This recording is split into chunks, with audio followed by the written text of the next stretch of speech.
ఆడిందే బొమ్మ ఆ దేవుణ్ణి జోకొట్టే రాగం వినుకోవే బొమ్మ.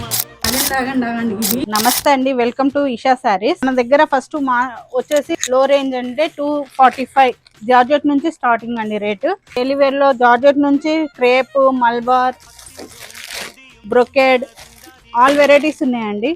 మీకు 500-600 వరకు ఆల్ రేంజెస్ వస్తాయి. సింథటిక్ లో అవైలబుల్ ఉన్నాయండి మా దగ్గర. దాని తర్వాత వచ్చేసేసి మీకు డోలా సిల్క్ వస్తుందండి. డోలా సిల్క్ 500-700-800 వరకు ఆల్ వెరైటీస్ ఉన్నాయండి. ఫ్లవర్స్ మోడల్ ఉన్నాయి. తర్వాత 700 లో టస్సర్ మోడల్స్ ఉన్నాయండి. వర్క్ లో ఉన్నాయండి. 1000 నుంచి 1500-25 వరకు ఉన్నాయండి. ఆల్ వెరైటీస్ వర్క్స్ ఉన్నాయండి. చందేరీలో వచ్చేసేసి 1100 నుంచి లాస్ట్ 2 వరకు ఉన్నాయండి. చందేరీలో ఆల్ వెరైటీస్ ఉన్నాయండి. ఇది వచ్చేసి address Secunderabad near by Ramnagar అండి. వెజిటేబుల్ మార్కెట్ కి లెఫ్ట్ సైడ్ లో గల్లీలోకి వస్తే ఫస్ట్ షాప్ మాదే అండి. శారీస్ అండి, కొత్త కలెక్షన్స్ ఉన్నాయి. చాలా కలెక్షన్స్ వెరైటీస్ ఉన్నాయి. చాలా విజిట్ చేయండి తొందరగా. దివాళీ ఆఫర్స్ నడుస్తున్నాయి కూడా ఉన్నాయి. మీకు కావాలని విజిట్ చేయండి, తొందరగా విజిట్ చేయండి.